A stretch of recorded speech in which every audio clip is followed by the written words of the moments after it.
Now in the previous video, we have learned how can we delete a node from a double linked list in 3 different cases. Now in this lecture, we are going to combine all these 3 cases in one algorithm. And then in the next lecture, based on this algorithm, we are going to create our deletion method in practice. Now the first step in our algorithm is it starts with the location parameter. So based on this location parameter, we can identify that if we are going to delete a node from the beginning of double linked list, or we are going to delete from any given location in double linked list, or we are going to delete last node in double linked list. Now then the next step is we are going to check that if our double linked list exists or not. So we are checking it based on head value. So if head equals to null, it means that our double linked list does not exist. Otherwise it exists, so we can continue to delete elements from the double linked list. If it does not exist, we cannot do anything over here. We are going to terminate our algorithm. Now we have checked head reference and we see that our double linked list exists. So we are going to continue to the next step. So the next step is we are going to check location parameter.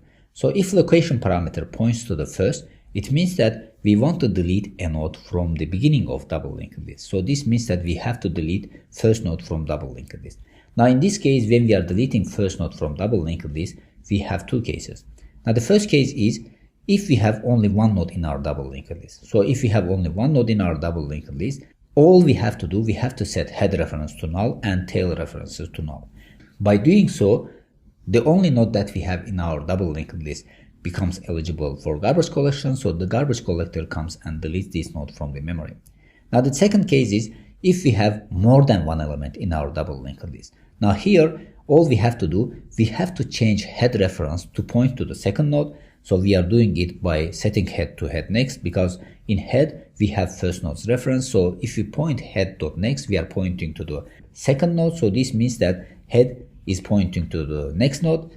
Then after doing so, in head we have second node's reference now. So we have to set second node's previous reference to null, because in this case we have backward link between second node and first node. So if we have to break this node, and we know that in case of double linked list, the first node's previous reference is null. So we have to set second node's previous reference to null to delete first node from the double linked list. Now with these 2 operations, we can successfully delete a node from the beginning of double linked list if we have more than one element. Now after doing these operations, we can terminate our algorithm over here.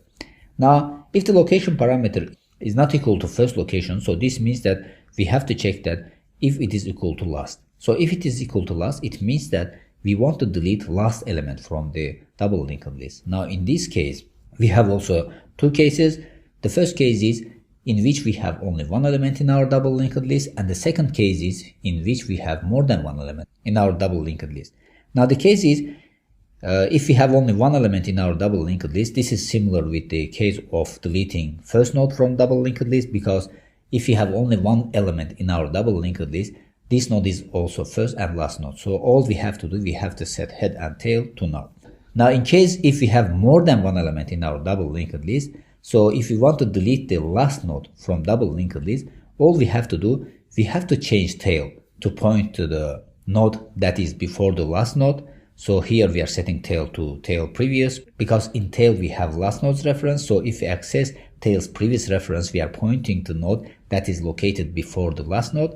Then we have to set these nodes which is located before the last node next reference to null, because we know that in case of double linked list, last node has to point to null. So if we set it to null, the link between the node that is located before the last node and last node gets deleted. So the last node becomes eligible for garbage collection. So with this, we have successfully deleted a node from the end of double linked list.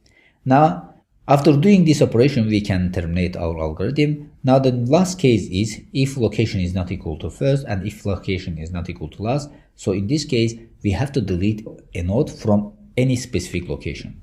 Now in this case, we are going to loop through the double linked list until we find the location -1. Then we are going to create a link between current node and the node that is located after the next node, because next node will be deleted. So we have to create a link between current node and the node that's located after the next node. So we have to set current node's next reference to the physical location of the node that is located after the next node. So if we access the current node's next reference, we are accessing the next node, and if we put one more next over here, we are referencing to the node that's located after the next node. Then we have to create backward link from the node that is located after the node to current node. So to do so, we are accessing current node's next reference and previous reference of this, because here we have already set this node to current node's next reference. So if we access the previous reference of it, we are accessing the previous reference of the node which is located after the next node. So we are setting it to current node. With this, we are creating backward link between them. Now after these 3 lines of code, we have successfully deleted a node which is located at the location that comes from this parameter over here. Now after doing so, we can successfully terminate our algorithm over here. Now this is how deletion algorithm looks like in case of double linked list. So here we have combined all these 3 cases together in one algorithm. Now based on this algorithm, we are going to create deletion method in the next lecture in practice. So see you in the next lecture.